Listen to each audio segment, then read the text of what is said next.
Yeah, yeah.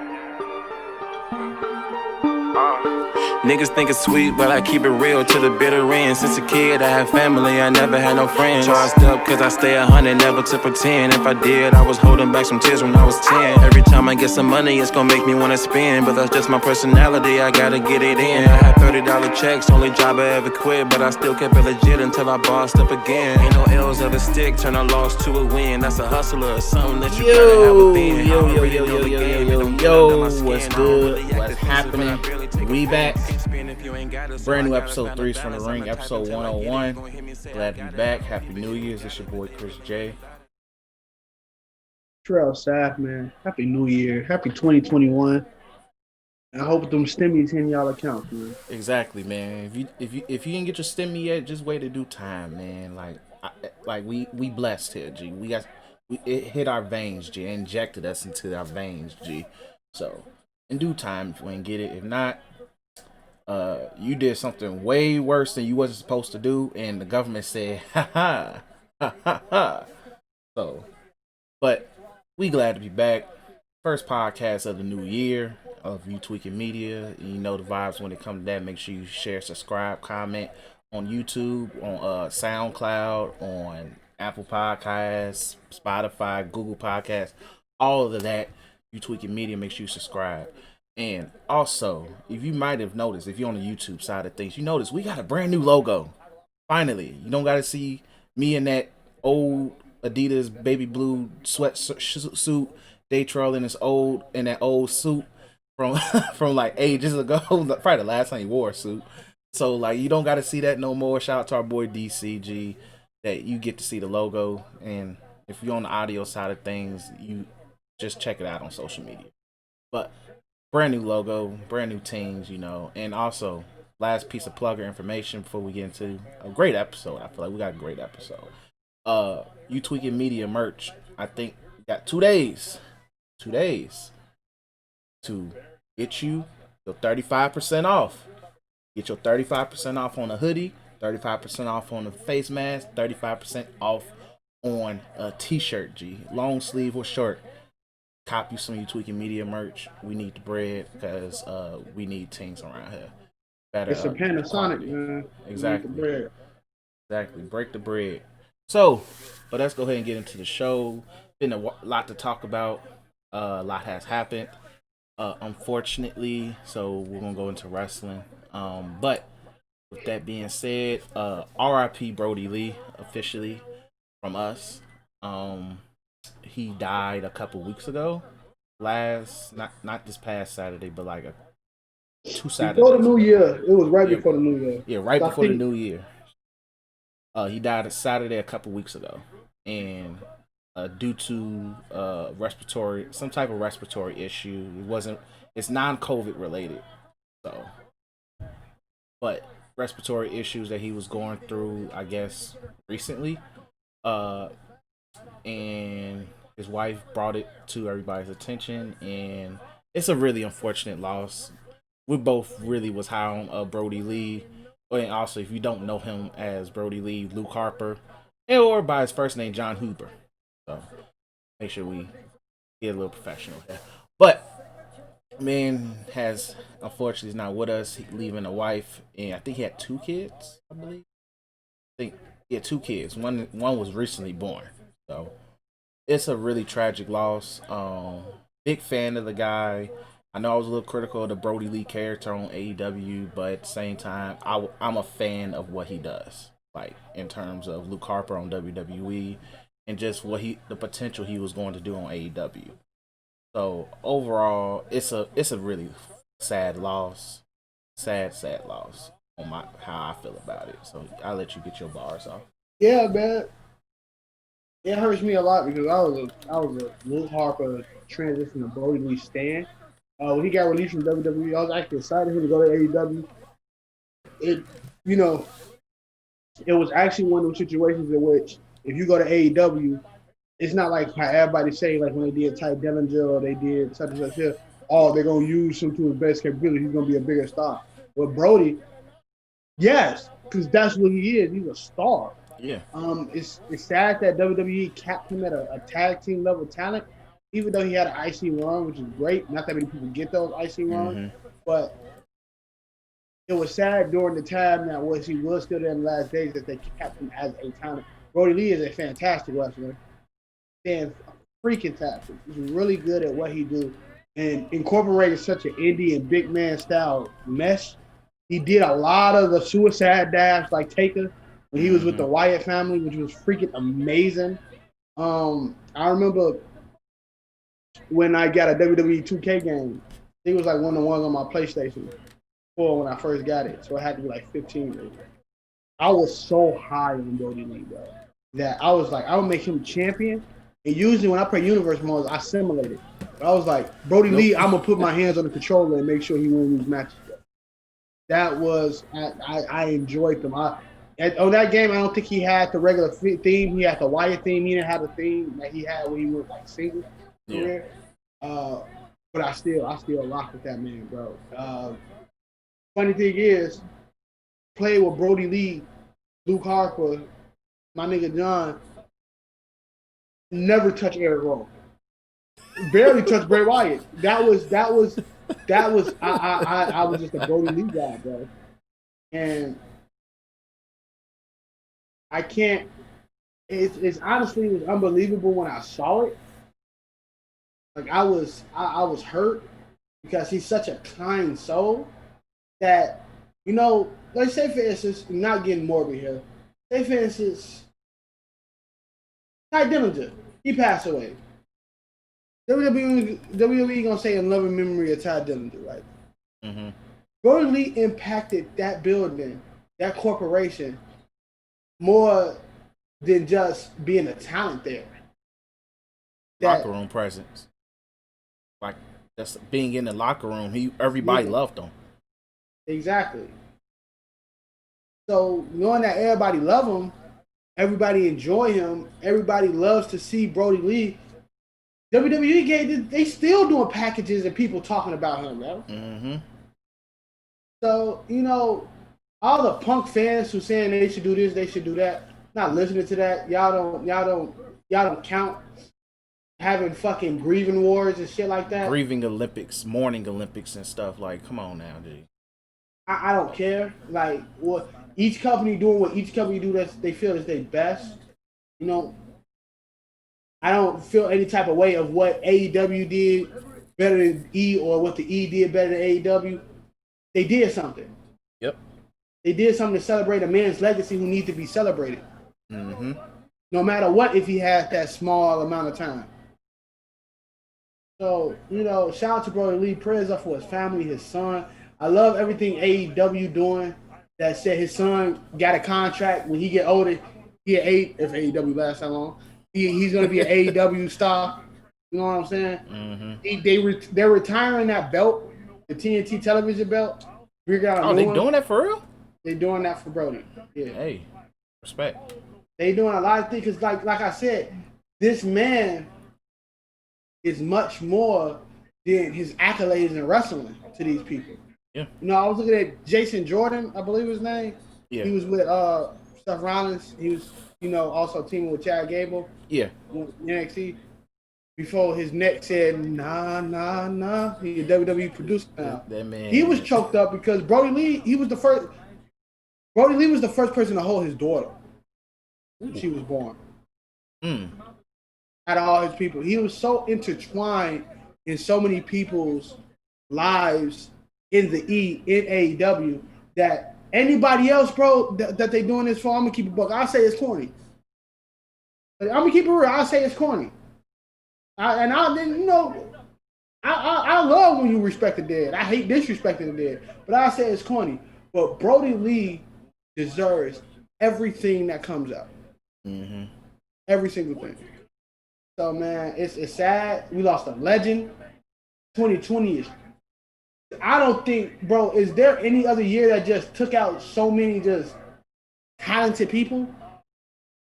2020 was pretty nasty. Like, I forgot what year it was that was close. Where it was just people kept. I think it was either 2016 where people just like, yo, people just 2016 smoking everybody. But yeah, 2020 was just a nasty year in terms of just taking lives and all of that, and for it to like literally the year was almost about to end just to see somebody like, and it's not even like it'd be one thing just like an older talent or something like that, but this is somebody we who's actively on TV, still pretty young, and in terms of wrestling, arguably still in his wrestling prime because nowadays 40 is like, hey, you're a seasoned vet now at this point. So, but damn, shout out to Jason Tatum. But but yeah, it's just in terms of just overall, like, yo, I just recently saw this man on TV a few months ago, and then also it's just like, damn, like he's on all the games. It's just it's very eerie. It was just very eerie feeling, and then just the stories, like Big E always pops up on my Twitter timeline, and just seeing his stories is just like, wow, like that's crazy. Like it was one where he said like he him and Brodie Lee shared a moment after George Floyd died, and I was like, wow, that's crazy. Or it's just the Jason Jordan one. I didn't hear yet, but that's crazy.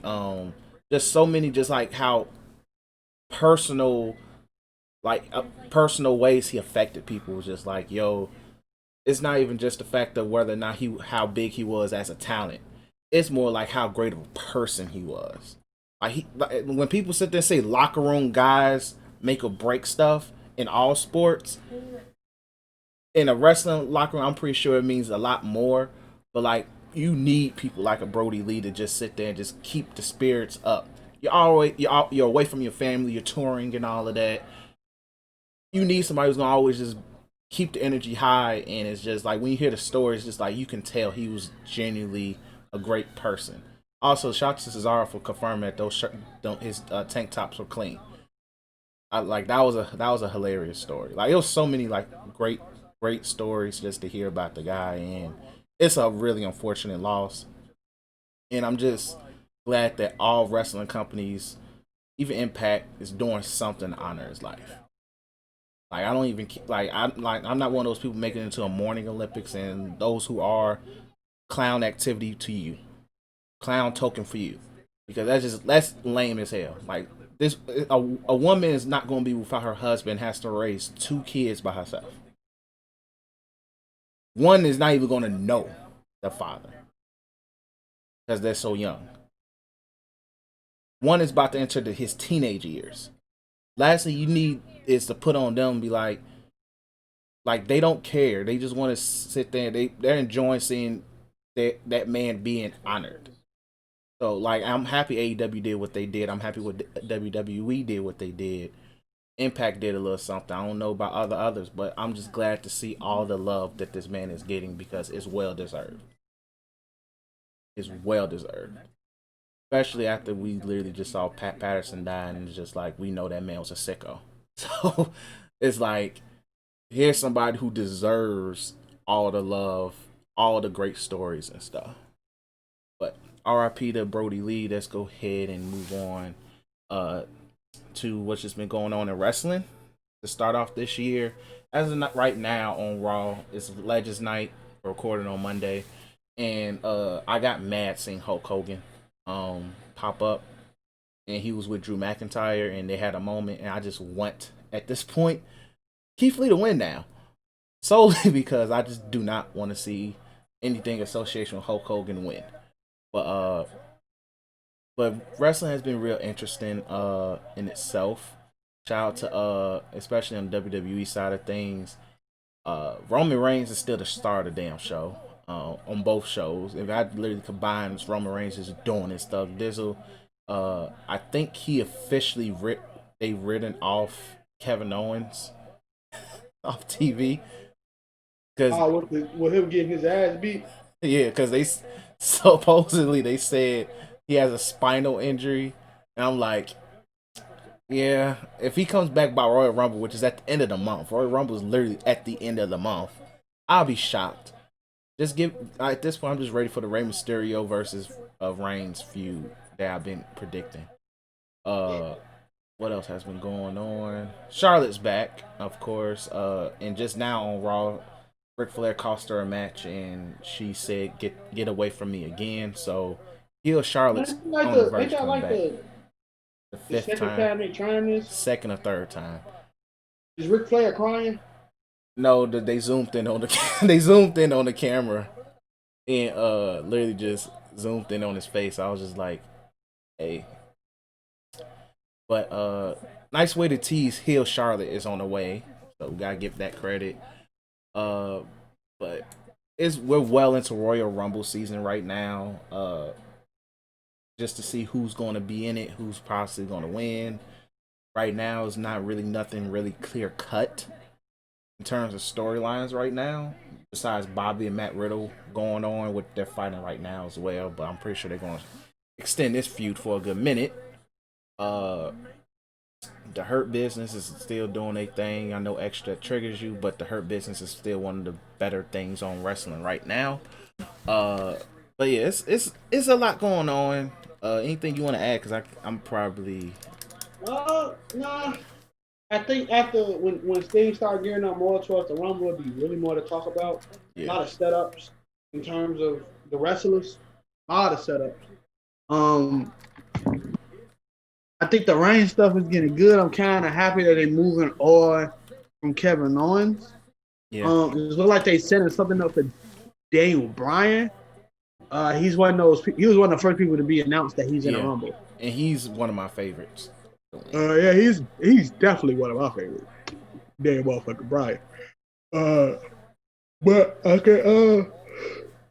can see Edge probably come back at the Rumble again.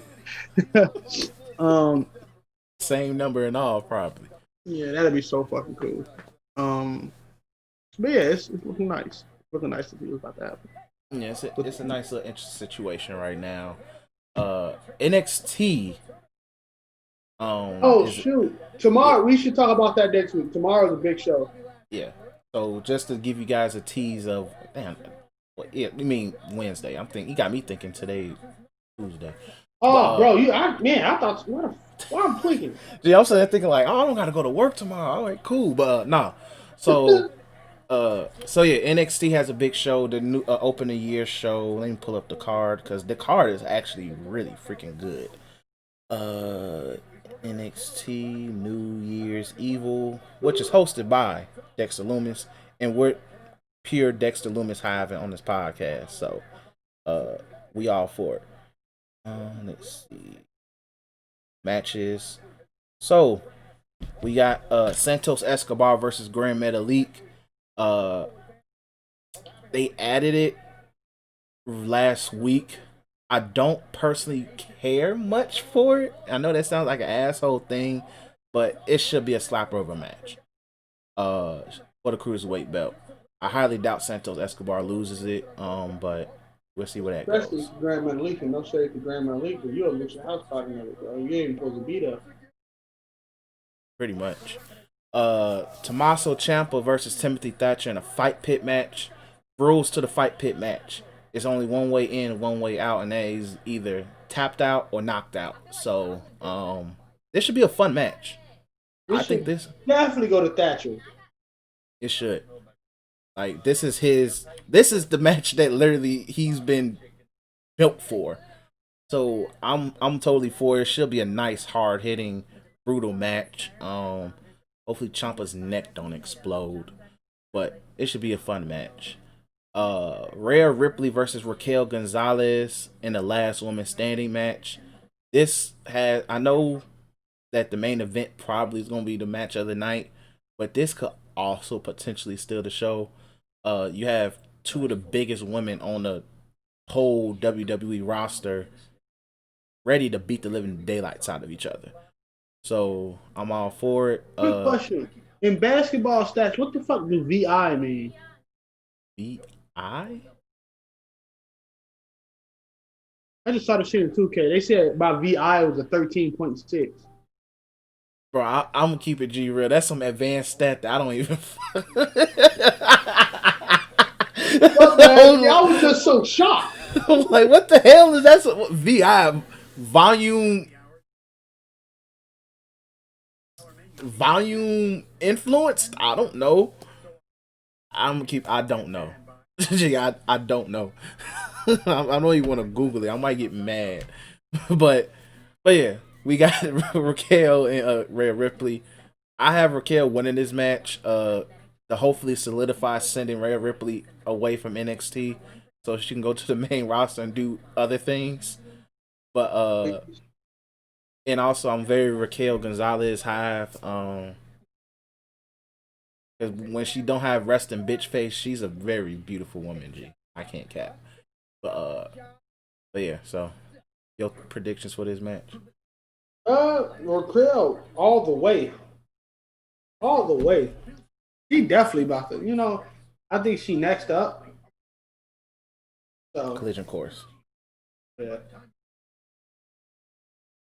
Then next we got Damian Priest versus Karrion Kross in this return match. I believe this is easily a Karrion Kross win. I'm just hoping that they kind of set it up where Karrion Kross isn't as dominant as he originally was when he first got to NXT, because that nigga was broken. But this should be a fun match. It's somebody his close to his size and build. Damian Priest is a very good worker, so this should be another fun match. Them beating the hell out of each other throughout the NXT arena was also pretty dope last week. Definitely. Karrion Kross winning.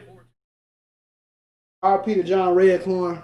I see that. There's a lot of big matches on this card. It is. We probably squash. I hope not, but I wouldn't be shocked either. I'd be mad because I like Damian Priest, but I like, as long as he don't get, like you said, if he gets, it's a squash, I'd be very mad, disappointed, honestly. But if it is, it just means, well, RIP whoever wins between Finn Balor and Kyle O'Reilly, which we'll go ahead and talk about now. Rematch from the last takeover. Hopefully they don't freaking injure each other like last time. But Finn versus Kyle O'Reilly should slap. I want to say it's Finn Balor that's still gonna get the win. If Kyle O'Reilly wins, then they definitely setting up where Karrion Kross is getting that belt back expeditiously. But if Finn wins, I think Finn's gonna win again in a slapper. Like, they should steal the show again, with no hesitation. Yeah, I agree. Kyle O'Reilly is becoming one of my favorites out of the Undisputed Era. So I'm looking forward to this. But I think after Kyle O'Reilly, it's a Pete Dunne situation. So yeah, because Pete Dunne and freaking what do I always speak? Oh, Roderick Strong had a really fun match last week as well. That was a really great match. you got to rewatch that. It was a great match. I don't know why I get them mixed up, but Roderick Strong did one backbreaker. I think he had him in. It was weird. Like, he had him like an atomic drop type position, and he turned it into a backbreaker. I was like, how do you do that, G? How do you do that? But yeah, so NXT New Year's Eve should be really fun. Really, a really great night in terms of that. And then I think that's really it in terms of wrestling right now. Before we move on to basketball, we want to quickly try to give quick predictions of what could possibly happen in wrestling this year, because we didn't do it last year, but it's something we should try to do.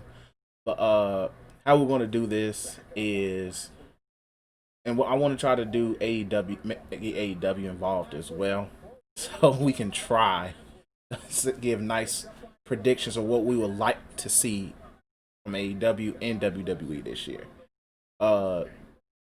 Let's get AEW out the way first, because there's not really much we can really talk about there. I can see so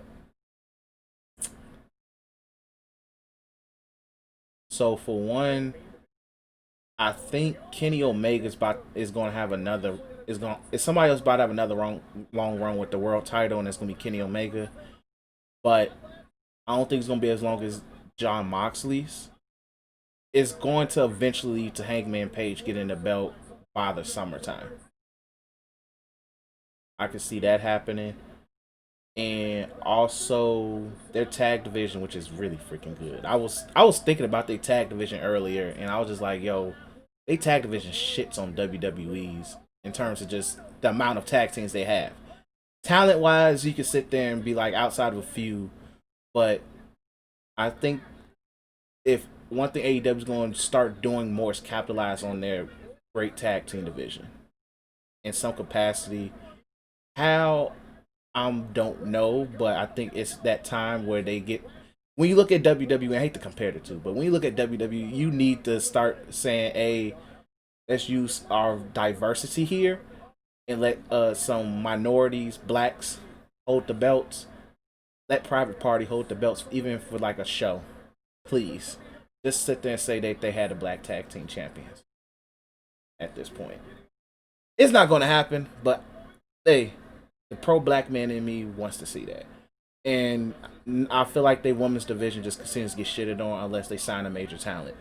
And the only major talent out there who can possibly make people give a damn about that tag division has yet to be signed because she's a piece of shit. So, what's her name? You know, Tessa Blanchard. Yeah. I think they might be bold, and I'm mad he won in a roll up. But I think AEW signs Tessa Blanchard to get some real buzz on their women's division. It may piss people off, but that's arguably the hottest free agent you can possibly sign to get something going for your women's division because, yeah, you have a couple Asian women that can go. You have Nyla Rose, who is steadily improving. You got Big Swole there and Britt Baker, but it's like, in terms of, it's just, you need somebody who's just going to carry your division at this point. And none of them scream, I can carry a division. Like how Impact signed Deanna Palazzo, whatever her name is, she's carrying that division along with Jordan Grace, thick ass. But you need somebody who could take that division and run with it. You just hope that she doesn't fuck up your locker room. I can see that happening for AEW, so that's it for me. We're gonna do AEW. I predict that Sting match is probably going to be the worst match that they had televised on that show. The eventual Sting match. I think the lead up to it is going to be so bad that Sting literally announces in-ring retirement the next week later. And everybody in their mama will blame Seth Rollins.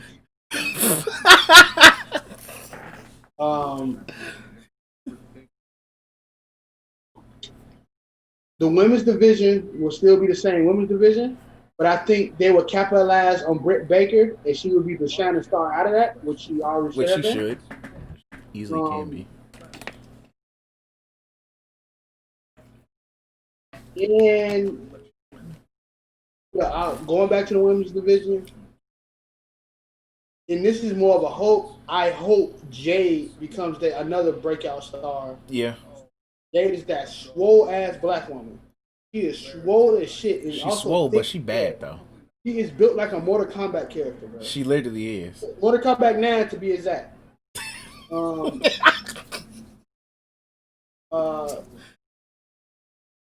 the tag team, I think the tag team will still continue to show out, but I don't think that that it is as good as it was when it first got there. I don't think the Bucks hold it that longer, but I do see between Top Flight and probably even Devon kids. Devon. Oh, I forgot his sons is there too. Will probably hold that belt, but I'm looking at Top Flight looking like a crazy tag team. Or you just give it to the FTR again. Which is no problem. Always the safe pick. Always a safe pick. That's pretty much it. And Cody will be Cody. So yeah. I think it should be AEW should have some good shit coming up. I think all wrestling should be really good, especially while fans are going to be start trickling in probably around the summer going into winter. Mm-hmm. So it should be straight. I can see that happening. Now on the WWE side of things, uh, gee, why the hell is Randy Orton chasing this nigga? Randy Orton chased away Mark Henry, and the nigga, you know the little, if you mess up your knee or something, you can the little scooter you can put Yeah. your knee on and move around in. He just literally chased away Mark Henry. He's just rolling away in it. It's just hilarious as hell. They really was picking on legends and shit. But WWE side of things, uh it's too we already made our Royal Rumble predictions or possible predictions. It's too early still, but uh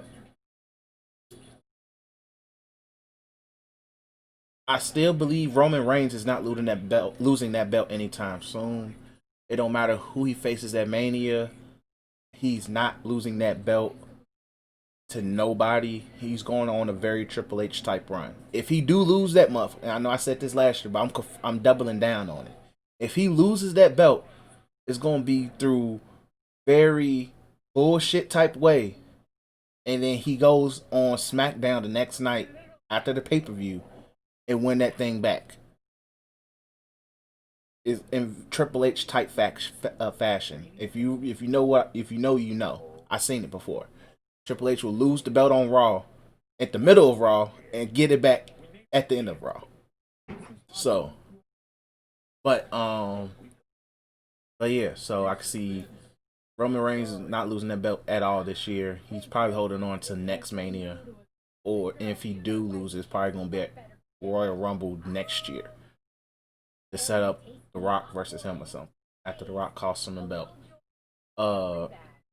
Also another prediction, and this is a prediction for the greater good. Goldberg does not enter another WWE ring ever fucking again. Ever again.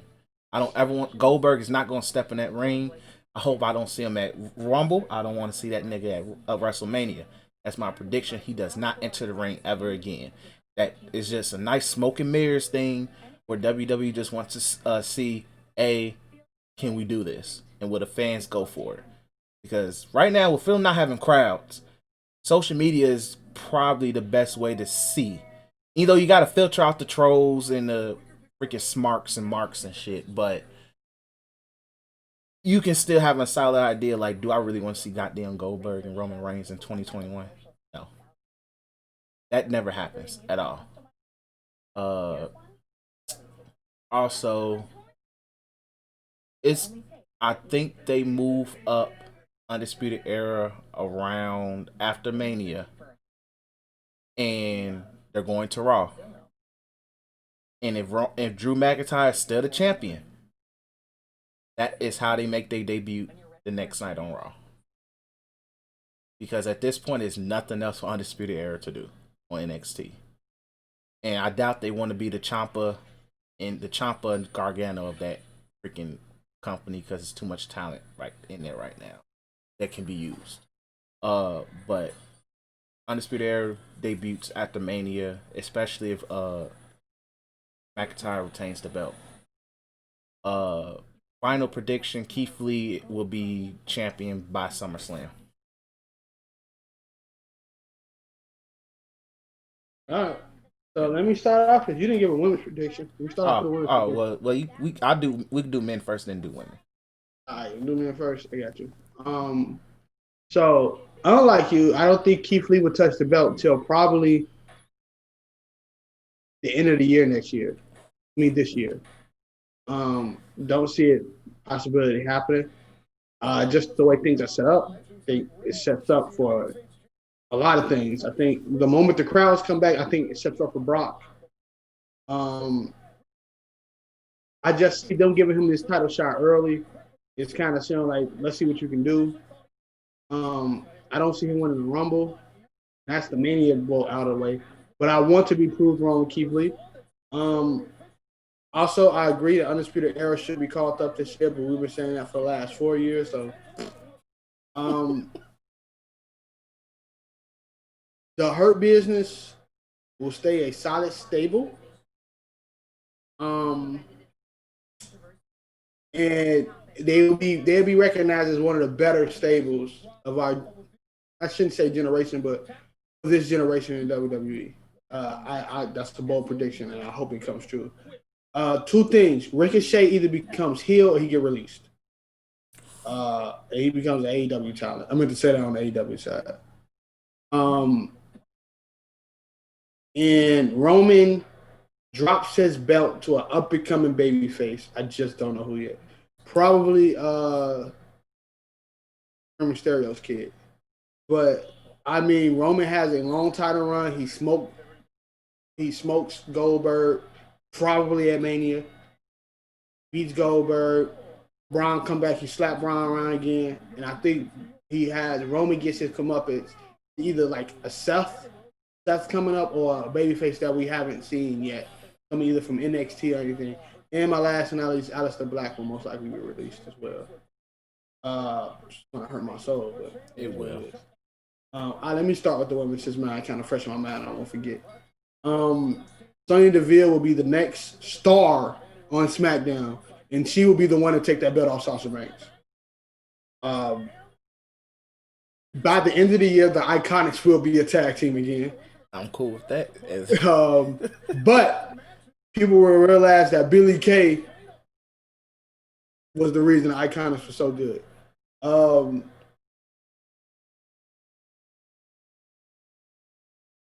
I don't think that Charlotte takes the belt off of Asuka, but I think Rhea Ripley does. And probably at Mania. So let's hope and see if that goes on. And I think stars like Dakota Kai, no, Johnny Gargano and his wife never getting caught up. They as a mainstay does. But stars like Dakota Kai, Tegan Knox, whenever she's not injured no more, will make that transition into the WWE space, kind of like we're living them doing now. While the four horsewomen will start, becoming more and more legacy stars, especially Sasha Banks doing her movies. I think Bayley will be the one that stays there the longest. Charlotte, for her age, don't look as old as she fucking is, but Charlotte's around the same age as Brodie, I think. So, yeah, Charlotte's old as hell. So, not old as hell. My bad, Charlotte. Don't figure four me around my neck. You could, but I don't want to get stabbed up by what's his face. Oh yeah. And Andrade come back and make a splash, a big splash. How many matches ended in a roll up tonight? Well, never mind. This one's ending up in the bitch getting choked out. But for some reason, damn. Okay. Anyway, Mandy Rose just kicked the shit out of Shayna Baszler. But for my predictions for the women, I definitely co-sign Iconics is forming back together. I don't care. There's nothing you can do with Peyton Royce by herself. I'm sorry. It just needs to end.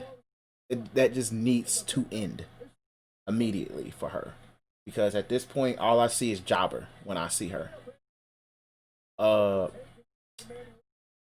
know I'm still very high on Lacey Evans, and I think that she will some point this year. It's gonna be a very small reign, but it's gonna be more like a thank you for your hard work and dedication type reign, where she gets a quick 1 month thank you, here you go, enjoy this belt type run. I mean, for like a month type run. But it also depends on who she beats, or who's the champion along the way. We will see Becky Lynch this year, but she's not gonna wrestle. She's gonna pop up. Everybody's gonna be happy, and then she teases probably like, okay, this is how I see it. She's gonna pop up around SummerSlam. She might host SummerSlam. Matter of fact, she's gonna host SummerSlam.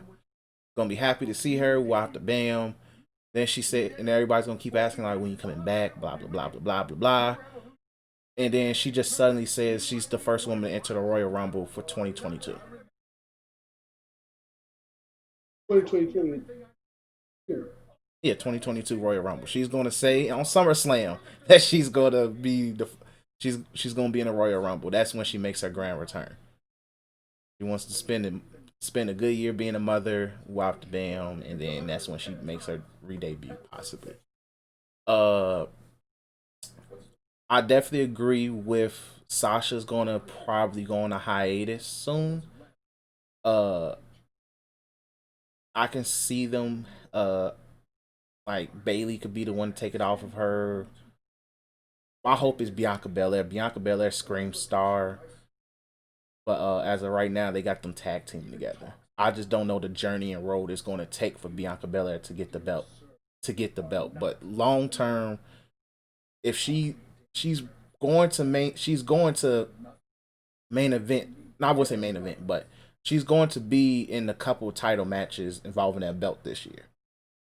When she wins, we just don't know. That's the thing. Rhea Ripley's going to SmackDown. Rhea Ripley's going to SmackDown. Rhea Ripley might win the Royal Rumble this year for the women. I see Bianca Belair. It could be Bianca Belair, but it's just who does she go against? And if she do, Sasha's going heel again. And Mia Yim forms a tag team with some random woman, and her and random woman will be tag team champions for the women 40 years out by SummerSlam. And that's if Retribution's still a thing, by the way. I was gonna say that. I was like, you predicted Retribution breaks up? If I actually say that, because literally I don't know, they have no direction. And I don't want to sit there and be the person to sit there and say, oh, they're gonna have direction, because I don't even know what the direction is for them niggas right now. Ricochet is soloing these people by himself, which still in a way puts Ricochet in the place of we give a damn about you. Is just this is what we got for you right now, and I feel bad for Ricochet, but I really do. Too talented, but Ricochet's the RVD of this era. He's the RVD of this era. He's a nice guy to sit there. Like he's gonna have if he sticks around, he's gonna have he's gonna get one of those. We'll put the belt on you because you're such a great guy. But we're gonna put you on tag teams. We're gonna give you the mid card belt. You're gonna open up pay-per-views, open up Raws and stuff like that, and people gonna be happy to see you. That's the RVD of this era. And it's not a bad thing. You just don't do drugs. So it's not a bad thing for Ricochet. But if he do leave, it'll be that way sometimes. And like I said, in terms of NXT, I don't really see nothing really changing. Besides my only, and I hate saying people getting released, but I think Velveteen is going to get released soon. And like I said, this hurts because Velveteen, hey, you was that nigga, but you like teen niggas. And that ain't cool. That ain't cool. Like I hate to speak releases over people, but I think it's just his time is like when he pops up, it's just like you shake your head and it's just like a disappointment of like, bro, it just had to be you. It's like I'm pretty sure it's like this how adults felt when they first learned R. Kelly was a sick piece of shit. It's like, bro, and I hate to compare the two because R. Kelly is a huge extreme. But it's like in terms of how black wrestling fans felt about Velveteen, it was like, yo, he got next. He's going to be the guy who's going to be the face of this company and everything. R. Kelly, oh man, I remember he made all these songs that I could just go back and then you like, damn, this is a sick fuck. And with Velveteen, it's just like, yeah, you're not a sick fuck, but you're sick. So it's just like, I gotta let you go, brother. And it be that way sometimes. So I think Velveteen time in NXT is coming to an end in the company as a whole. I can agree with that. I ain't got NXT. Undisputed Era gets called up. Undisputed Era get called up. I believe Undisputed Era gonna get called up, and Undisputed Era getting called up. That's my prediction. Yeah, like there's nothing else I can really add to that. Karrion Kross is probably gonna have another dominant run. I won't say another, but we'll have the dominant run he was supposed to have before Keith Lee took his shoulders. So it be that way. Uh, and I think the next crop of people to carry NXT will be Cross. I probably feel like Kyle O'Reilly's gonna stay. It might just Kyle O'Reilly might stay. So I'm putting him in there. Thatcher, Damian Priest, Leon Ruff. Like just seeing, I think Leon Ruff can be that guy. What's that dude name? The zesty dude. The zesty cruiserweight guy. I can't think of his name right now. White dude. Yeah, you know who I'm talking about. I don't know who you're talking about. What's his goddamn name? I can't think of his name. Can't think of his name right now. I feel bad. But him and Mendoza folks is going to be like the people that carry NXT for the next couple years. Of course, with Ciampa and Gargano being in the mix because they don't want to go home. I won't say they don't want to go home, but they don't want to do things. So, do things but NXT. So, that's they don't play with the big boys. Yeah, they're not ready yet.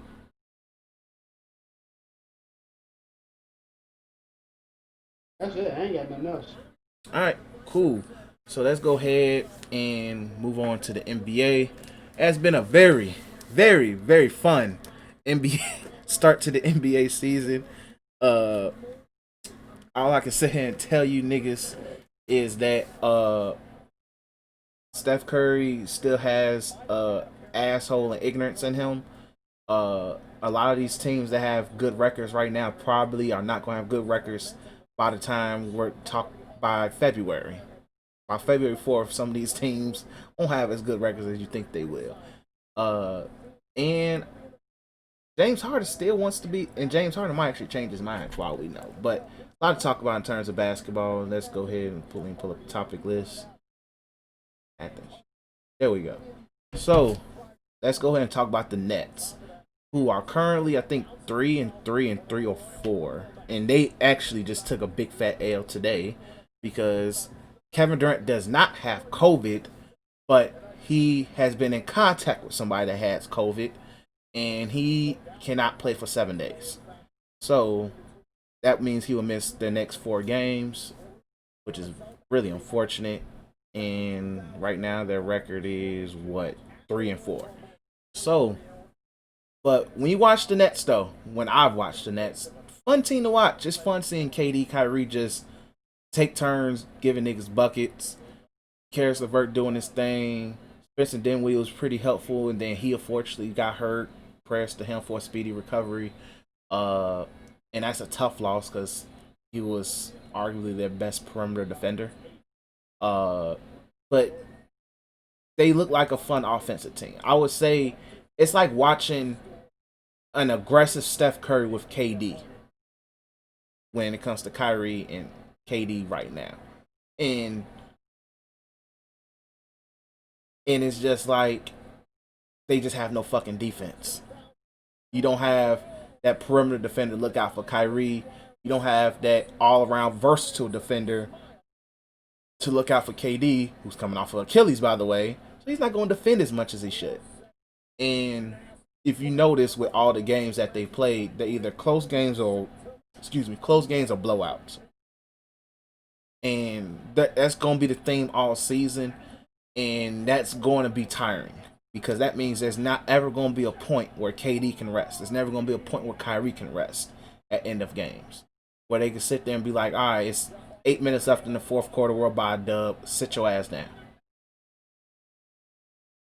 So it's a little goofy. It's like, I like the team, but it's clearly they need defense. That's my thoughts on the Nets right now. I like the team too. I don't like with this defense situation. I don't see them be able to beat teams in the playoffs, kind of like Boston. Philly, which we will talk about later. And it's early. It's really early. But what you can see from it now, you get packed up by a Charlotte squad. That's on you. Charlotte might have a freaking positive record, but you still getting packed up by a Charlotte squad. Who on that team better than KD? There should be nobody on that team that should be touching KD at all. It shouldn't be nobody on that team touching KD. I understand you got Washington Ball, them niggas on there. Them niggas are ballers. Terry Rozier being scary Terry for the first few games of the season like he was last year. Hey, he auditioning to be on the Clippers real soon, so hey. I can see that. But yeah, like the Nets, if they want a long playoff run, they need to get some defense because it's not even just defense; it's just legit.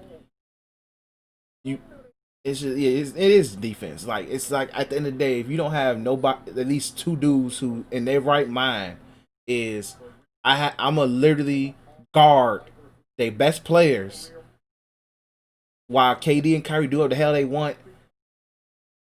Like, gee, it's like that's the main problem right now. It's just like they don't have one or two guys sit there and be like, my goal is to lock these niggas up because I know I don't need to score freaking no more than 10 points because them niggas about to combine for 60 together.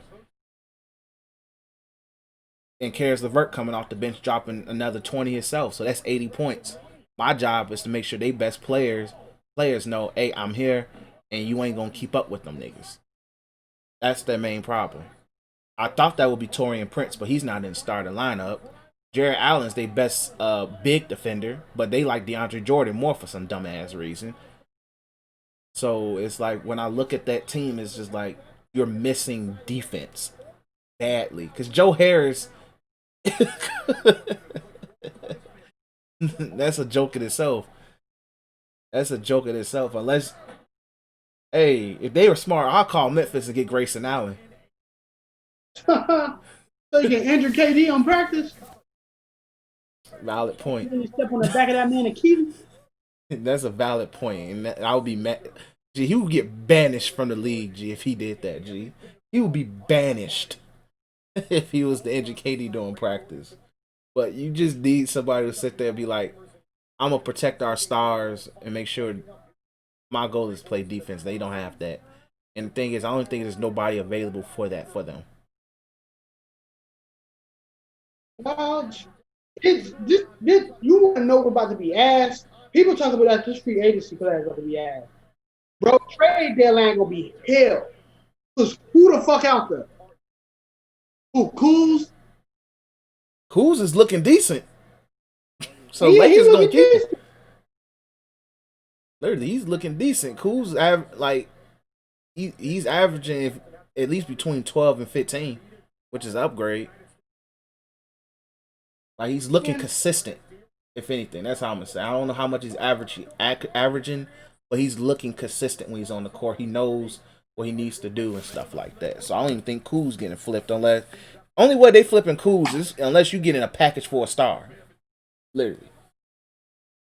But even then, it's like there's nobody in the market. I feel like that they can sit there and be like, okay, let's go get this guy. We're gonna be straight if we get this guy. Like it's nobody in the market. I believe that they can just sit there and get in terms of who can just be a perimeter defender. Like you can tough it out on defense because I feel like eventually Jared Allen is going to start, but you need a perimeter defender badly. Badly. And 3-and-D guys don't come off easy. There's gonna be some teams that's gonna come at you. Mm-hmm. Because they like Philly, bro. Joel Embiid gonna have a field day. He is. And literally, all you have to do is put Ben Simmons on. You just tell Ben Simmons, who do you want to neutralize? Who do you want to neutralize? And you straight. Like, I'm not going to say he's going to lock down KD. But he's going to make his life hard. He's going to make his life tough. Go against the Bucks. You have nobody to stop Giannis. at the end of the day. Like, even though I think they should beat the Nets, look, Drew Holiday gonna see that man, Kyrie G. He gonna see that man. And he gonna do that man the same way he did Dame. I saw him make Dame disappear, G.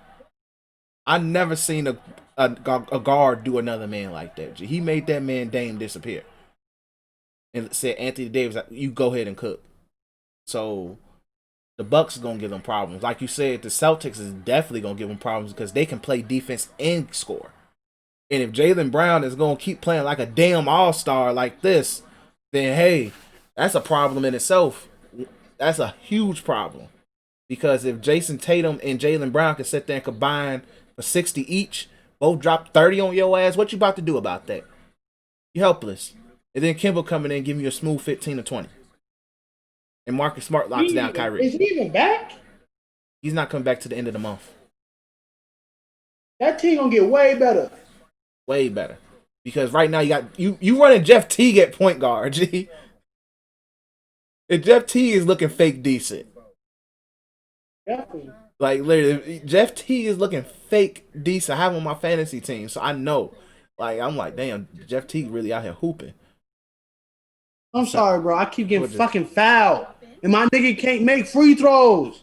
My free throw percentage is 13. Yeah.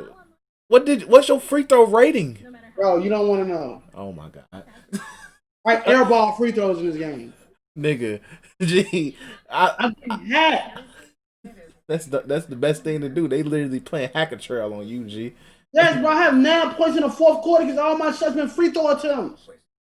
That's nasty. I have had 7 field goal attempts. I have had 10 free throw attempts. I made 1. Hey, man. Shaq would be proud of those numbers. It's the fucking Magic. Oh, hell no, man. No, man. Aaron Gordon hoop. No, G. Not Aaron Gordon. Fucking Eric Fournier. 2K loves Evan Fournier. I don't know why, but 2K loves Evan Fournier. I don't even love Eric Fournier. But hey, shout out to Evan Fournier. But yeah, man. See, I could just shoot a jump shot off the screen. All right, bro. Continue talking about the fucking Nets, bro. Before I start tweaking, G. I'm trying, but G, just to see I can shoot that jump shot. G. But okay, but yeah, the Nets gonna have it really bad. It's because when you get to the second round, you're either going to see Philly, you're going to see the Bucks, you're going to see the Celtics, and them niggas ain't going. Them niggas is not going at all. Even then, depending on who you have in the first round, might be a tough out too. Because, like, I'm gonna say is this: even though the Wizards suck right now, they're going to be in the battle. The battle for the 8th seed in the East is going to be comical because the Wizards is going to be in that conversation. I don't believe in the Pistons, but they actually got the length, no homo, to deal with the Nets. I said the Wizards. Cleveland might be in that conversation, and that might be a fun series in the sense that I just want to see Colin Sexton try to outscore Kyrie for the LOLs. Gee, that's all I really want to see in regards to that. But like whoever they see at the bottom portion of the East is going to be annoying for them. So I just hope they find some defense. But it's good to see KD look good though. KD is actually hooping. I think he's averaging 28 for the year, close to 28, which is a lot more than I thought he was going to do at the start of the season.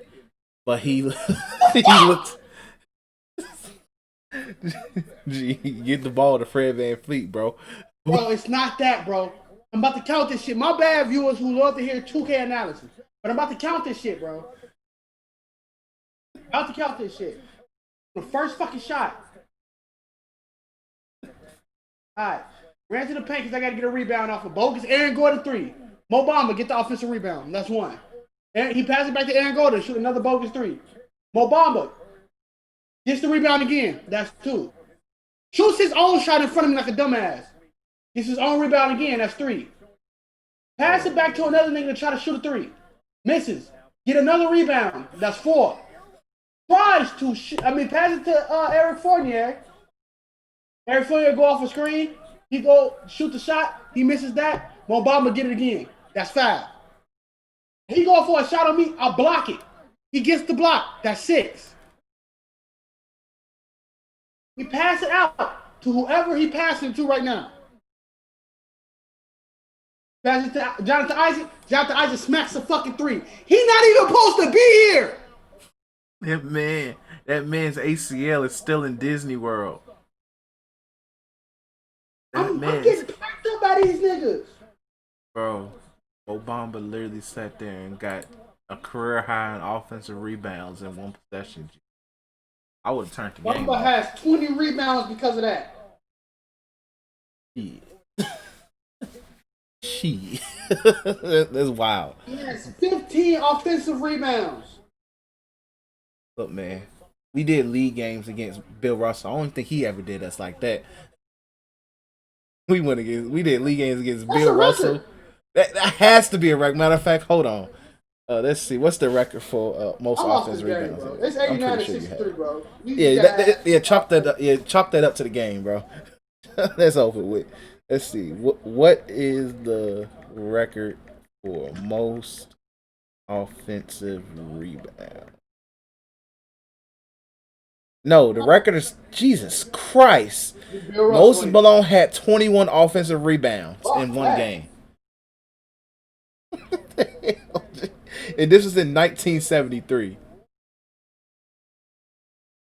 Hey man, Moses Malone was cold, bro.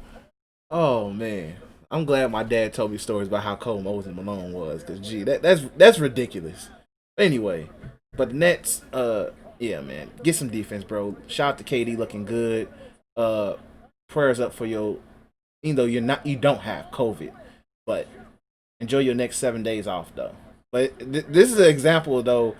I think the fact KD's the biggest star to have to sit out for COVID reasons sucks.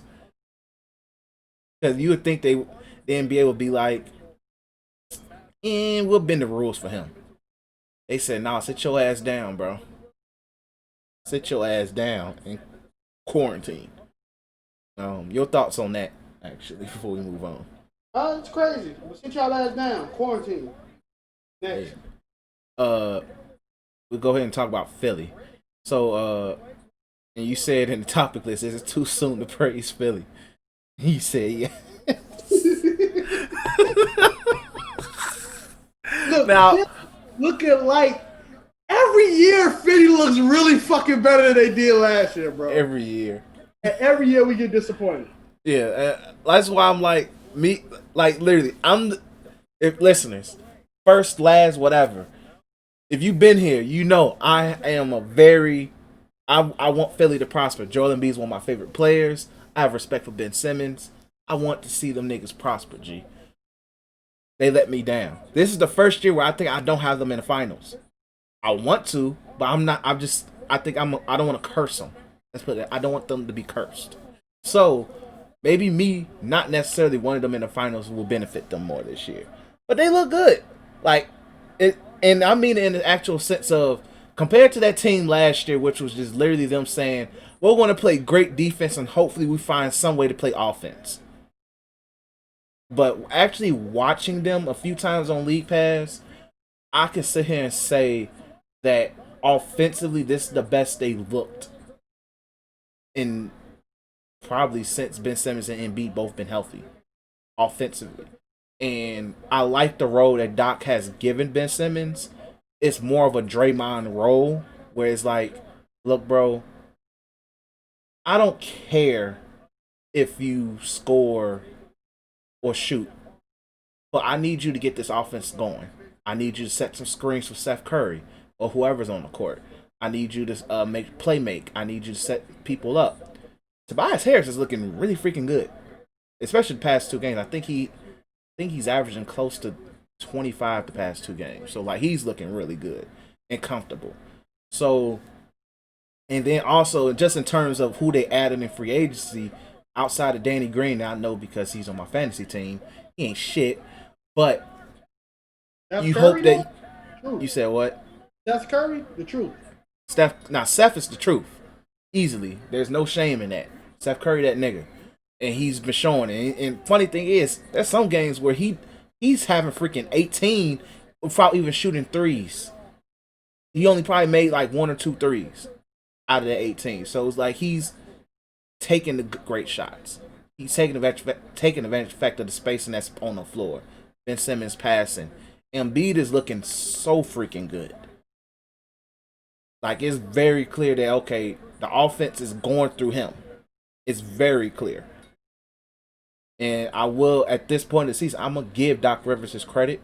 And I'm also giving Daryl Morey credit for the team that how he restructured their roster, because clearly you just want as much scoring, like, I won't say shooting around them, but people who can still score as well. Because it's a difference between just have shooting. Because, hey, Melina's on TV. Hey, shout out to her. But you don't want them to be burdened where it's just like the only thing they can do is shoot. So then that's more offensive pressure on Ben Simmons and more offensive pressure on Embiid. So I like the roster. I like the rookie Maxey looks really freaking good. He's really good. He's a bucket. The only problem is you just hope that Danny Green's jump shot comes alive. If not, I'm throwing Matisse Thybulle out there at the very worst to play defense. But those are my thoughts on it. Matisse Thybulle, I thought he should be getting like more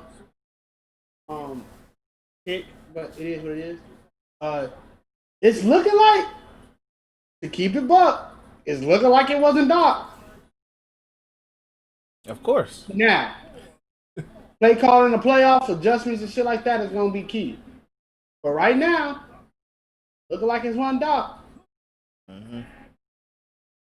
But yeah, So, like it's looking like it wasn't. Happy to see that this team is being a well-oiled machine. Really happy. But goes to show, it's going that playoff. What we gonna see if these niggas get injured? That's probably the most important is in Simmons and Embiid being healthy. Most important. Most important. And I personally think that this team should have the number one seed in the East when it's all said and done. You the team, you just kind of like the Lakers without the accomplishments. You got your core that you've been had. You added pieces to make you better. Mm-hmm. Let's get it going. You trimmed some fat. I know you're the biggest Al Horford fan out of all of us. Hey, you trimmed some fat. Chill. And you got better with that. And now we just looking to see what can you do with it. Yep. Yeah, like in terms of, like I said, one thing I would say, the roster just makes more sense. Like so much more sense. And it just makes life easy for everybody else. Well, at least for the core players, which is Embiid and Simmons. And I guess I'll throw Tobias Harris in that bitch too. But things is looking good for them, at least right now. So do I believe in Philly? I'm not drinking the Kool-Aid yet, but I'm gonna give them praise for looking good, because amongst the best teams in the East that everybody had high hopes for, they're the only ones that has a respectable record. Because right now the standings in the East is Philly is 6-1. They already had the best record in the league. They do have the best record in the league. 6-1. Orlando's 5-2. Orlando always has a great first 10 games, then reality kicks in. Pacers is 4-2. Hawks is 4-2. We got the Hawks on here? You don't got the Hawks on here. Well, we'll talk about that. You got players and teams that we're surprised by, so we'll get to them. Cleveland is 4-3. Boston's 4-3. Knicks is 3-3. Miami's 3-3. Bucks 3-3. Brooklyn's 3-4. And the Wizards, who I was high on, is 2-5. So I think the Wizards get it together. Yeah, honestly, Westbrook still can't shoot to save his fucking life, but he ain't taking the biggest role as he usually do. Yeah, because the thing is, because there's one thing, just like watching them, you could tell like it's just growing pains of just like, okay, We're still trying to figure it out. Bradley Beal looks really good though. Bradley Beal looks really good. Westbrook's looking healthy. It's just nothing you can do about the jump shot. And Westbrook has Troy Bryant looking like goddamn Kareem out there. So is one thing about Westbrook. He's going to make centers look good. He finds ways to make centers look really freaking good, which is why Steven Adams keeps getting money. But the Wizards are going to get it together. It's just Scott Brooks is their coach. They're going to lose games because they just get out coached. They might lose a lot of games because of getting out coached. So, and that's just unfortunate. But hopefully Westbrook kind of reins things in for them over time, and I think they'll be straight. But yeah, like Philly's the only like contender in terms of the East that started off really good. I just hope it stays that way. But the key with that is going to be health. Let's go ahead and talk about Phoenix. And Phoenix is looking really freaking good. Lost to the Clippers. They was able to come back from a 30-point deficit from them niggas, bro. Exactly. The irony that it was a 31-point deficit. 31, 3-1. So, hey, look what you almost did to yourselves. Them jokes was going to fly. I'm pretty sure some people had that shit in their Twitter drafts just ready for you niggas, G. But it's unfortunate it be that way sometimes. But Phoenix looks really good. Watching them, watching them is funny because it's like watching me play my league games on 2K, where it's just like it's a collective effort in terms of scoring. Because it's not like Devin Booker's out here dropping 30 like I thought he would every game, but Devin Booker's picking his spots. Funny thing is, I don't think Chris Paul is averaging over 10 points scoring for the season, I believe. I don't think he is. If he is, I'd be shocked. But I don't like it's some nights where Chris Paul's not even really trying to score. He's just setting niggas up. DeAndre Ayton's looking really good. Jay Crowder's making a crap ton of threes because he's trying to look at his box score. I'm like, yo, he's getting buckets. Like, I like what I see from Phoenix. The fact that Cameron Payne is a main piece of the rotation says all you need to know about Chris Paul. And also the fact that Cameron Payne somehow became relevant. Because there was a point where I consider him the one of the worst players in the league. He was on the Knicks. The fact he isn't on the Knicks is probably hilarious. But I really like what I'm seeing from the Suns. Good coaching. The Chris Paul effect is real. The Chris Paul effect is as real as it's going to get. And it makes me happy to see because I'm huge on Devin Booker. I believe Devin Booker could be a top 10 player in this league one day. So I want to see him prosper. And just the Chris Paul effect is going to benefit this team. And I'm not going to say they're going to probably remain as a top 4 seed in the West, but they're going to be in that 5 and 6 talk. They're better. They're a lot better than I thought they were going to be. At least, and especially starting. Starting up, they're a lot better than I thought they were going to be. Yeah, I just like Chris Paul came in there to do his job. Mm-hmm. Make this team a well-oiled machine. He came in and he's doing his job. Not to be a 25 point per game player. He came in and he helped develop him. Mm-hmm. He a veteran now. This is what he gotta do. Mm-hmm. So liking it. I'm liking what I'm seeing. I'm liking what's gonna happen. I think this team is actually going. We was talking about them niggas gonna be A17. Could be higher. A lot of opportunities in the West right now. 6. A lot of opportunities. And that 5 and 6. Every team is getting exposed, except for the Lakers. But exactly. Every team is getting exposed. We have yet to see the Lakers actually not sleepwalking a fucking game. It is hilarious. That's why they put them on the topic list. There's no reason to talk about this. If you listen to this podcast, this is the Lakers talk moment right here. There's nothing to talk about. They don't care. So yeah, that's that. But Phoenix is really showing out right now, and I'm just happy to see it finally because they have players I like. I like Aiden. I like Booker, and just Chris Paul just being that guy to bring it together for both. is really good. If just one thing I will ask for is Aiden to just be a little bit more dominant in some games, because sometimes it's like, all right, bro. Like if it the key for them to, like, I would say, go to that next level is going to be Aiden just saying, "Nigga, I can be a top 5 big in this league," because he has the talent for it. His skill set's crazy. It compared to David Robinson coming out. So, and David Robinson is one of my favorite centers. That crazy skill set. Use that skill set, my brother. Use it. So, moving on. John Wall is still John Wall / the Rockets. This Rockets team is really fun to watch. Shout out to Christian Wood. Shout out to John Wall. Shout out, like, is James Harden literally probably not even fully in game shape, and he came in dropping 40. It's looking like that's the team that I'll watch out for if I'm in the playoffs. They did it last year, but they didn't have a center last year. This time they have a rotation in a sense. You have Christian Wood, you have Boogie, PJ Tucker's still going to be PJ Tucker. So the Rockets is legit scary, and John Wall is motivated, G.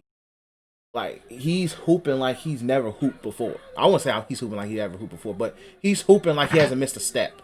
One second. Isaiah Thomas is fucking hooping on the Jazz right now, bro. Isaiah Thomas. I'm not playing the league. I'm still playing my career. Isaiah Thomas has came in for Mike Conley, has scored every last one of 8 points in his first quarter. I could have sworn that man's probably a 78 on 2K. Why is he hooping? Guess what? He balling like a 99. I couldn't even block his layup. I'm 7 foot.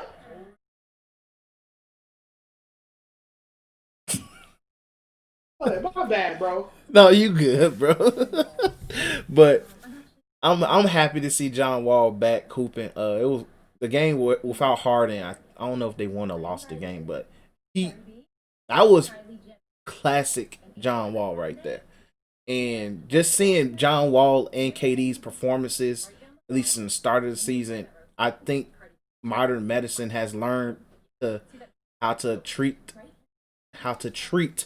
Achilles tears now, so it may no longer be as much of a death sentence, which is a good thing, which I'm happy for. It makes me optimistic for Klay, because if Klay can come back, even though he's coming off an ACL and but I just need to see my man's Klay come back and be good. But John Wall doing this thing is dope in itself. Yeah, John Wall looking great. Reminded me that he is still the best shot blocking guard in the league. Really freaking good at that. Like, really good defensively, coming off of Achilles too. Really good. It's just shocking. It's really shocking. John Wall is John Wall. I take it back what I said. I hold that L. I said John Wall gonna come back and be John Wall. I capped. Now talking for me. No problem saying it. It be that way sometimes, but on the other hand, Christian Wood though. Hey, if I'm the Rockets, I see my future. Hey, like, if that man can put up them type of points while on the team with 2 All-Stars, technically 3 with Boogie, imagine when he the main focus. Yep. And even then, he's putting main focus numbers. Like, he's looking good. Like, he's looking so freaking good, and it makes me happy to see him hooping like this, and it's also making the Pistons look fucking stupid, because you let that man go for Jeremy Grant. You really let that man go for Jeremy Grant. And not to say like Jeremy Grant's some scrub or something, but Jeremy Grant, Christian Wood is out here looking like who should have been Blake Griffin's replacement. While you try to sit there and try to trade that man. Like, it should be the Christian Wood and I don't know who the hell the rookie point guard they got show. But you chose Blake Griffin to continue to shoot more threes than anything else. You made it personal since you chose Jeremy Grant. You chose Mason or Miles Plumlee. You chose a Plumlee brother over him. You chose the tank. Yeah. So The literally, way you Casey is chose wasting his goddamn coaching time over there, bro. free Derrick Rose, bro. Free Derrick Rose. But point in itself, I definitely agree. The Rockets team is really freaking good. If the main question is, if things stay good, if you're Harden, do you say, you know what? Let me tough it out with these guys. Because when you look at this team in terms of talent, this is probably the best team he's been on since that year when the Clippers blew the 3-1 lead against them. Because that team it was him, Jason Terry was still decent. I hate Jason Terry with passion, but Jason Terry, Pat Bev was on that team. Dwight, Clint Capella was coming off the bench. Josh Smith was on that team. They had a couple other like random veterans on that team that were like really good. This is probably the best team since then in terms of all around talent. And everybody in terms of the talent they do have is hungry. John Wall has something to prove. Boogie has something to prove. Christian Wood literally is trying to sit there and say, "Hey, I'm here." In the Pistons, you should have kept me. So you have people who's motivated.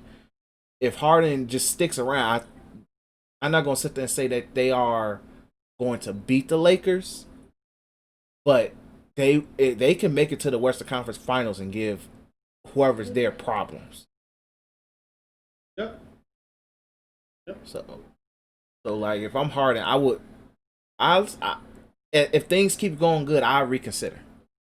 I will reconsider. Think about it. You see, they matching up with the Lakers is hard, but they got guards, and Lakers probably guard defense is probably steady to work with. But the Lakers is a well-oiled machine when it comes to working with each other and communicating and stuff like that. Mm-hmm. So I talk about a lot. But think about a team like the Clippers, in which you still fuck with the Clippers' fucking weakness, and that's the fucking front court. You fuck with it. Yep. With Christian Wood. And you still fuck with the weakness of they can't guard guards. Unless it's Dame. Because apparently Dame can get guarded by anybody. That's fucking not Russell Westbrook and shit. You know what I'm saying? Mm-hmm. So I like it. I like the Rockets way more than last year. Mm-hmm. I want to see them do big things. Do I care if Harden stay or not? No. Think about the team thing. If him not staying helps the team more, keep Harden up out of here. You get now his trade value is looking pretty decent because we can do something. Mm-hmm. We got some things to work with. We can do something. Mm-hmm. But also, if I'm the Rockets, as long as we're doing good with him, we definitely not flipping you. At least not now. Good with you, the price of the brick going up. Exactly. Because who was it? I think Rockets fans were on Twitter, hilarious as hell, by the way, saying, like, when Pascal sat out, they said, "Oh, man, it's time." I'm like, Pascal ain't going to get you James Harden, my nigga. It's just not. The brick going up. The brick going up. It's gonna cost you a lot. It's going to cost you Jaylen Brown and some picks. Mm-hmm. It's going to cost you some. It's going to cost. On the call, so you better think about that, especially if the Rockets are winning, because it's like to them, it's like you definitely not going nowhere, brother. Now, if we were like freaking 0-5, yeah, we taking calls, but now it's like, okay, like we decent. But also one thing about the Rockets before we move on from them, Steven Silas, it actually looks like a real system that he's running. He's actually running a system. It's not like ISO shoot 3 or athleticism Westbrook play number 3. Mm-hmm. It's an actual system. So I'm happy to see what's going on with that. And it's very close to what the Mavericks were running last year. It's just a mix of everything more. But let's go ahead talk about Paul George and the Clippers. Yesterday Paul George was called a hoe, bitch ass nigga, soft ass nigga by Devin Booker. Hilarious ass moment. People are literally testing Paul George's whole card. throughout this season. Straight up. People are just testing the whole card, pulling it. And I would say Paul George has only done it to himself because of what you said. Because it's like, yo, Muggs know that you cool, but we don't respect you, G. Make us respect you. And even though Paul George is still having a great start to the season, the Clippers, I think, 4-2, 4-3, something like that. So they're not out here looking bad, but they also look vulnerable as well. It's like they still look like the same team. Yeah, they definitely still look like the same team. I think losing Montrez hurts too. I think it's gonna really hurt when the season starts really picking up. If you're gonna need that person, but you realize, all right, this is how we guard Paul George and Kawhi Leonard to contain them at least. You don't need that. They're gonna miss that. And just like the Lakers gonna miss Rondo in times when you need another smart nigga on the court. Yeah, that isn't LeBron. Who's also not scared to tell LeBron, kiss my ass, I'm holding on to the ball right now. Even though I will say this, Schroeder has that tendency, but it's more in the sense of I'm playing numbnut ball with some common sense. But it's a little different. But back to the Clippers. It's just when I watch them, and it's really unfortunate I'm about to say this, it's like you sacrifice the scoring. Montrez brought a lot of scoring. Montrez also made it easy for Lou Will to score. I have yet to see a Lou Will moment all year.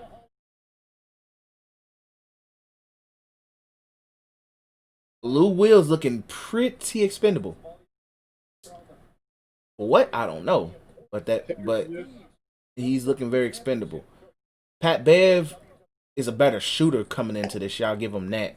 But he's not really, it's not moving the needle. Luke Kennard, whatever. Luke Kennard going to the playoff game. Yeah, Luke Kennard's looking decent. But in terms of you're losing offense, and yet your defense isn't what it should be either. We have a Paul George, Kawhi Leonard, Serge Ibaka, and Pat Bev on the go team. I will also say this. The Hornets are bogus for holding Nicholas Batum hostage. I like what Nicholas Batum brings to that team a lot. He's a solid defender. He's a solid playmaker. I forgot that dude. Jared Dudley. Huh? Like a better Jared Dudley. That's kind of disrespectful to Nicholas Batum, but it's very disrespectful. Call that man Jared Dudley prime, but he's a better Jared Dudley. That man Jared Dudley prime. That's hilarious. Come on, Jared Dudley with the Braves, man. Hey, but Batum, that nigga just held hostage, and you could tell he had nothing to do in the Hornets, and he's just happy to play ball on a contender level team. But I like what he's bringing.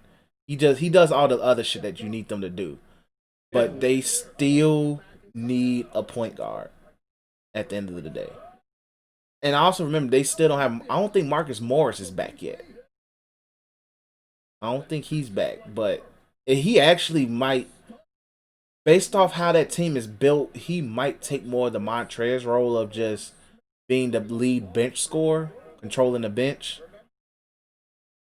Yeah. So I could see him because I don't think he's back yet or hasn't been back. Like I haven't seen him play yet. So whenever he's healthy, that might help him out offensively. But at the end, they still need a freaking point guard.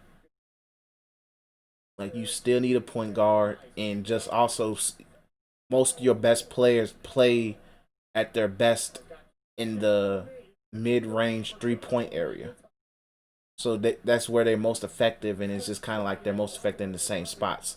When I say that, I mean, like, Paul George can operate from all three levels. Kawhi's effective in the mid-range and up. Marcus Morris, same thing. I saw a Twitter post the other day about like what they said about Paul George, right? Paul George, all right, KD tears his Achilles, John Wall Achilles. play one on one leg. Paul George snapped his leg in two pieces. It was. I And saw he it. was able to still play at all three levels. That's different. He took that. He took, and the occasional illegal shit that Roy Hibbert did, took the Heatles to 7 games. Look it up. One year was 7. That was a weird year. Chris Bosh was hurt that year. He took the Heatles to 7. The man, like I would say, a lot of shit he did wrong himself. Sometimes you be quiet. You are on one of the more hated teams in the Clippers. So you're going to get a lot of hate. But I think there is a disrespect upon. He's one of them niggas who can drop 39 casually. Easily. And it's not like he can, like, Steph did amazing yesterday. He also got 60 points or 20 fucking points from the free throw line. You know how much I hate stat padding with the free throw line, G. That James Harden shit, bro. I know. That ain't Paul George. Paul George will give you fucking 40 points just straight off threes and jump shots, man. So, like I said, it's fun to slander the Clippers right now, right? Of course, yeah. It's what I want to see. It's what you want to see. It makes for good content. But the disrespect of Paul George kind of got to simmer down. A little bit, yeah, because he's been looking better than Kawhi this year. Yes, Kawhi's been extremely pedestrian. Like, we're letting it slide because there was times when I think in that Nuggets game, the game that they won was because of fucking Paul George. And that one time, Kawhi blocked that fucking shot with his finger. Yeah. But they won because of Paul George. Now, they lost a lot because of Paul George. But they also won because of Paul George, too. So, there's a lot into this shit that they going through and stuff like that Clippers team. Do I think the Clippers team, like if we said bold prediction, we said that last time, is there a possible first round exit? Of fucking course. But I also could say they also could be a team that, you know, be the Lakers in the freaking conference finals. You know? So it's a good team, but fuck them. Definitely agree. Oh, excuse me. But yeah, the Clippers is like they're respectable and like we do got chilling Paul George hate, but because I'm gonna say is this. Let's just say they hit a 3-game losing streak. And Paul George is averaging close to 30. Kawhi plays all 3 games and he's looking pedestrian. We need to start that dialogue. Yeah. We need to bring back that dialogue. That's all I'm saying in regards to that. And then let's go ahead and talk about Steph Curry in the Warriors.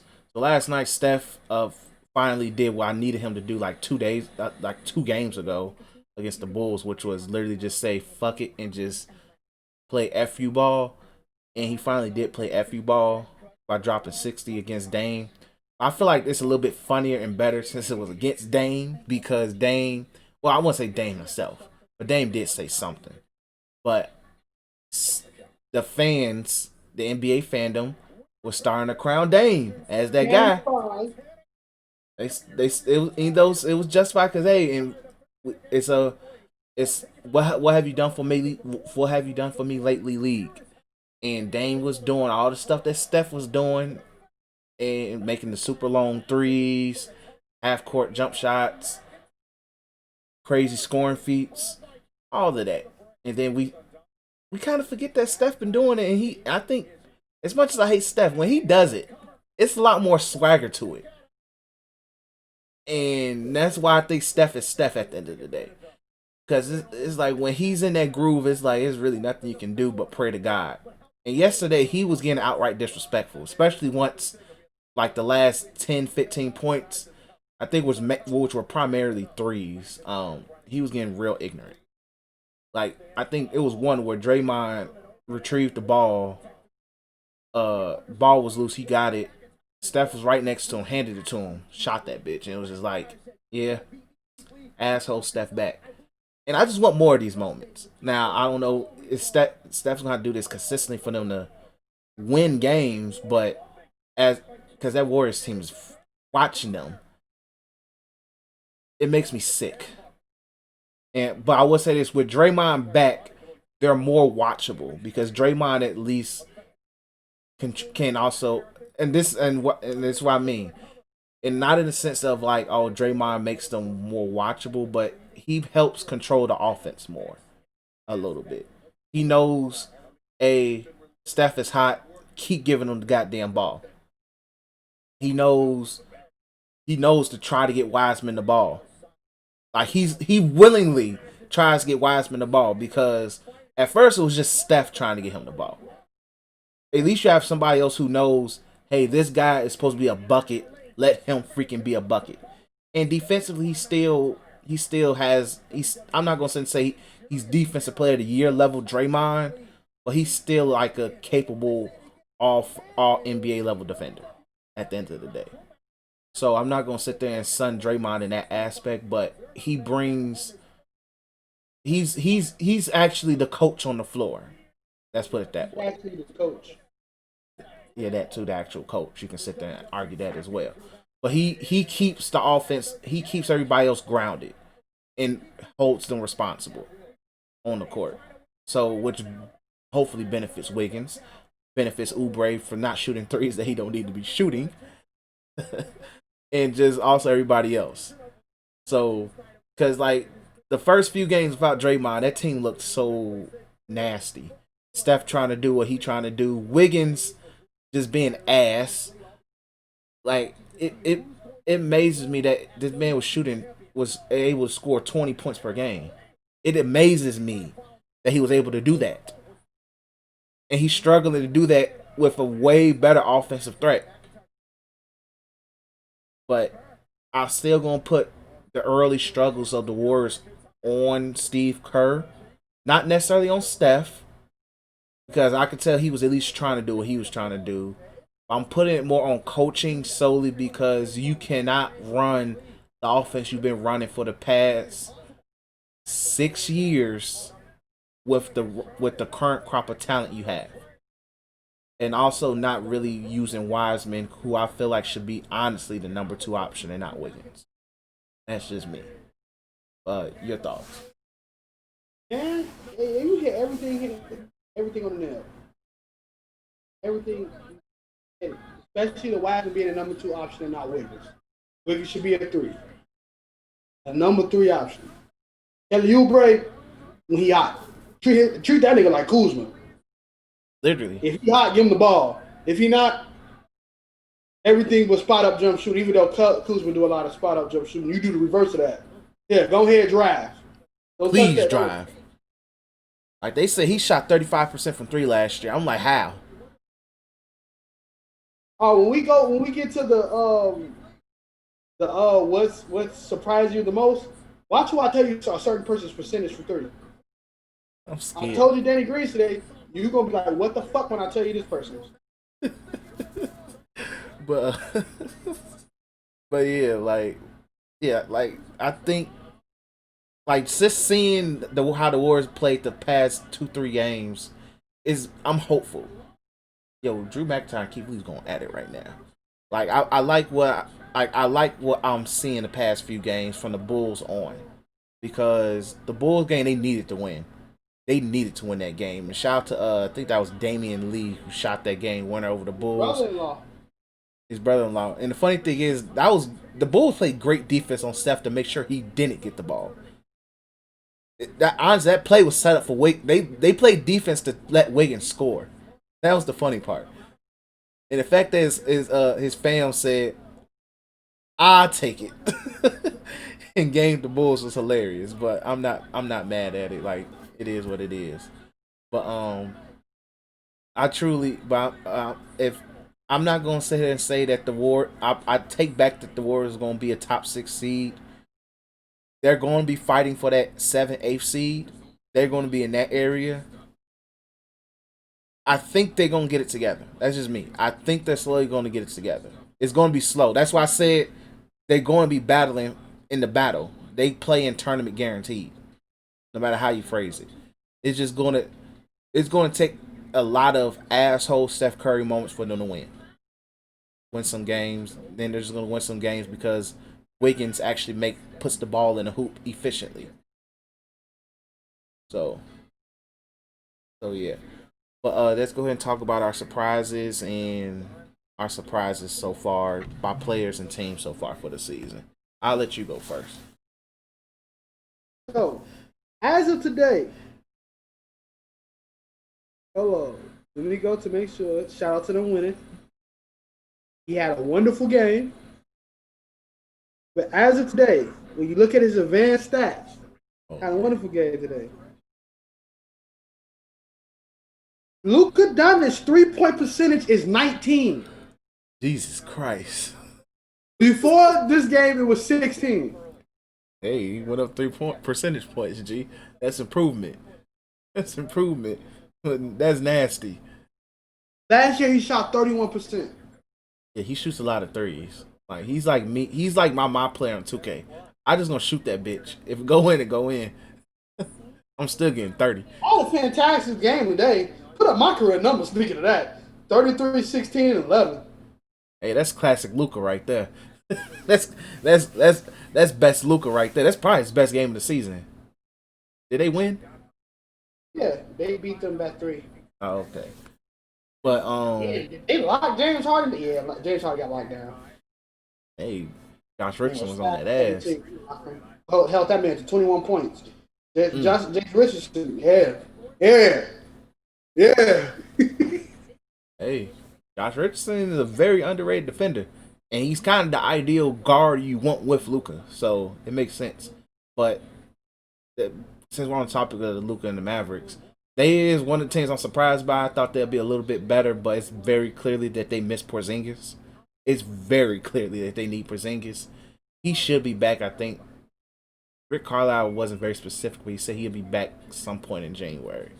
So be on the lookout for that. But they need him because clearly a lot of the offense is focused on Luka, and they did like adding Josh Richardson. You added defense, but he's not as consistent of a scorer as a Seth Curry was, and it's clearly you kind of miss him in that aspect. And I think also Luka not being as efficient shooting is a bad thing as well. But I think Luka's gonna get it together over time. But the Mavericks is one move away. But I think they'll wait to see what they do with Porzingis before they do anything crazy. I'm surprised how the Mavericks and Luka's performing right now. The Hawks, I love the Hawks. The Hawks is my favorite league pass team right now. Trae Young is definitely okay. It's funny. Trae Young is what they said Luka was supposed to be this year, which is funny because Bugs was in the past was saying, "Dang, the Hawks probably regret getting Trae Young over Luka." They technically also got traded for each other, so it's just like, But I like what I'm seeing from the Hawks because at first when I saw all the moves the Hawks were doing in the offseason, I'm like, either this is gonna work right away or they're another year away. They are looking legit. Trae Young, I'm hoping Trae Young stays this consistently good, and also that John Collins stays out of trouble because I think he did something like around this time last season that cost him games, and I think that also threw the Hawks off. So as long as those two continue to do what they're doing, Bogey keeps developing, and shout out to Lloyd Pierce is figuring out with the roster because they're a really young team. I don't think Rondo played a game yet, and they still doing really freaking good. But it's gonna be more interesting as the season go on. I'm hoping they stay playing at a high level because I did have them. I don't think I even had them make the playoffs, but they might legit be a 6th seed in the East if they keep it up.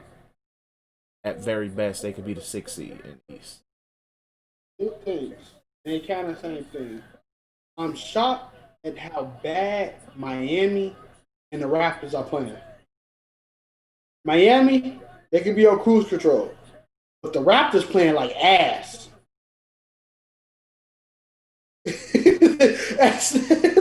they play like ass. I'm gonna say is this with the Raptors, they gonna regret giving Siakam that money, and they're gonna finesse a team. Masai Ujiri is gonna finesse a team.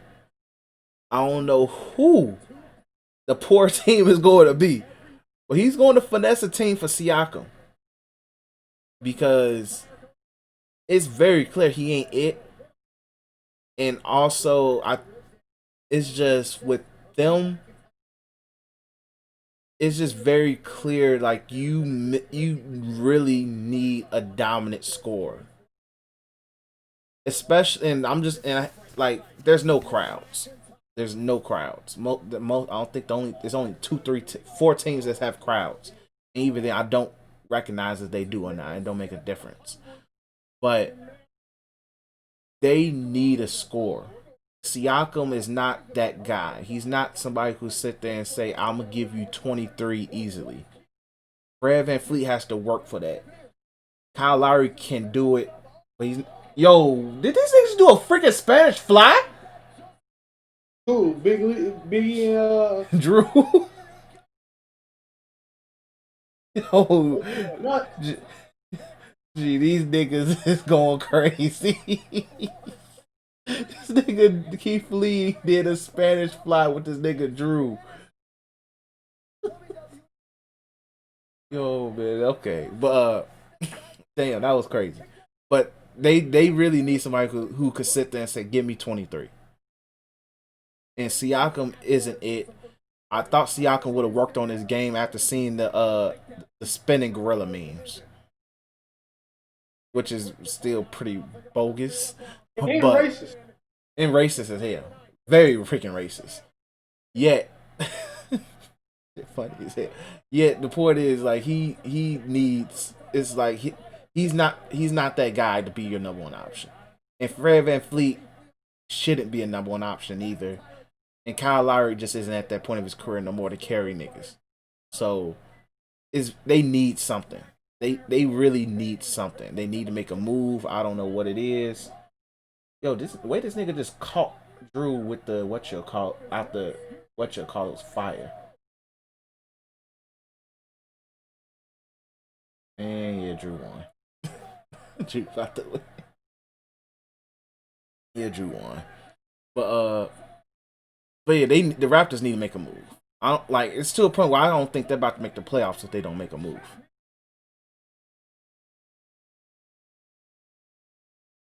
You there? Oh, yeah, I had to look at that Spanish fly. Keith Lee didn't on his head. Prayers up for Keith Lee. The Knicks are winning games. For now. For now. But shout out to Tibbs. He started Mitchell Robinson. The fact that he started Mitchell Robinson is a huge plus for me. I will say this. I'm shocked by Dennis Schroeder, actually.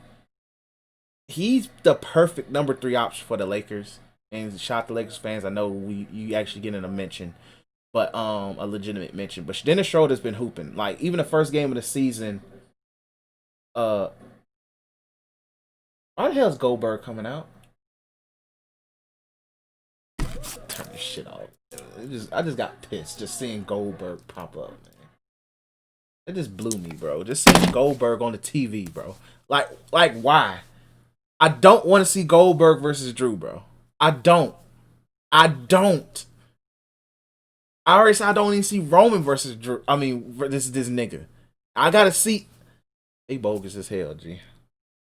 They bogus, G. Like G. I'm sick, G. I'm sick. I'm sick. But shout out to Dennis Schroeder though, G. You've been hooping. First game you got a triple double or almost triple double, and consistently just being the third scoring option, the third guy on the Lakers. Knowing your role and not doing more that you need to do, and I like it. And putting in great effort on defense. Like you fit. Any other players that surprising me or being I'm gonna say also the rookie Tyrese Halliburton on the Kings and the Kings themselves. The Kings are winning He games in that they smack shouldn't be right winning. now, but yeah, You said what? he in smack right now. Who? The King, they in fucked by the Warriors. It be that way sometimes, but the Kings did start the season pretty well. That game against the Nuggets that they won with a lucky tip in. I won't say a lucky tip in because that was focus right there. But seeing just literally seeing look like that they care. Buddy Hield caring. And Tyrese Halliburton looks really good. Flashes that he can be a really great two guard and possibly the as I like to call it, the Dame and CJ 2.0 of the West. Might not win you championships, but it probably leads to a deep playoff run eventually. Uh, and when we say the Cavs, right? And the Cavs, that'll be it. Yeah, and the Cavs look. I'm not saying their fucking nickname. I'm saying it, but I'm not calling them that. Sexland, not doing that. Yeah, man, I'm good. I'm calling grown ass As men. in the words of Bon B, we family men over here at Threes of the Ring, folks. Gee, no. But they doing what they got to do to stay in the game, bro. So shout out to them. Colin Sexton is coming into his role. Darius Garland is helping him a lot. And prayers up for Kevin Love. It seems like every time he steps on the court, that they get injured.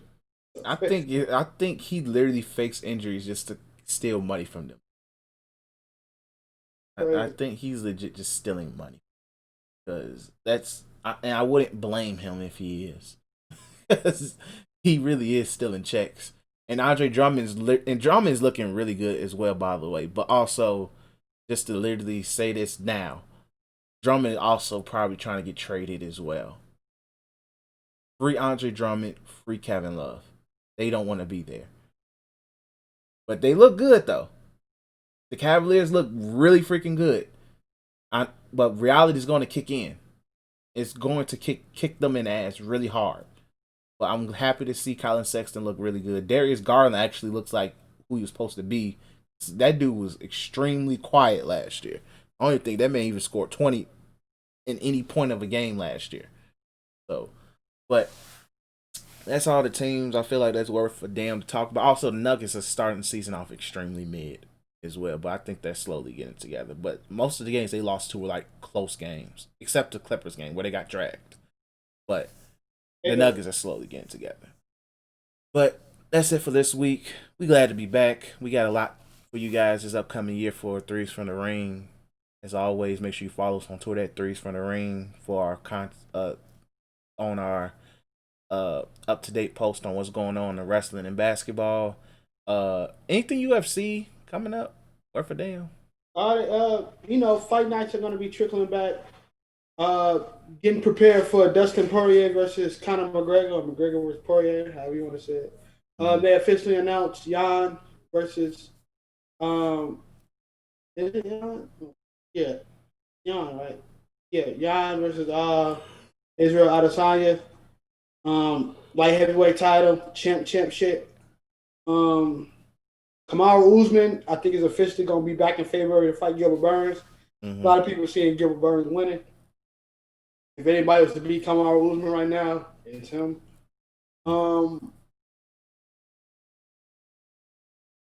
That's it. Kazmat got COVID. So they're looking for a new fight for bro. Leon Edwards. So, yeah, that's pretty much it for me. Oh, okay. But yeah, so keep follow us on Twitter on Threes from the Ring. Make sure whatever platform you listen to us on, if it's YouTube, hit that like button, comment, subscribe, hit the little bell letting you know when we're dropping new videos, new content, as always, and make sure any digital streaming platform that you listen to us on, whether it's SoundCloud, Spotify, Google Pod, and Apple Pod, hit that subscribe, hit that follow button, leave a rating if you like so please. It'd be greatly appreciated. And copy some You Tweaking Media merch on Teespring. Just type in You Tweaking Media. We will pop up and copy some merch, G. But we're glad that you guys listened, tuned in, watched us, all of the above is greatly appreciated. Make sure you share. let people know what you rocking with, and peace. The Vita's in.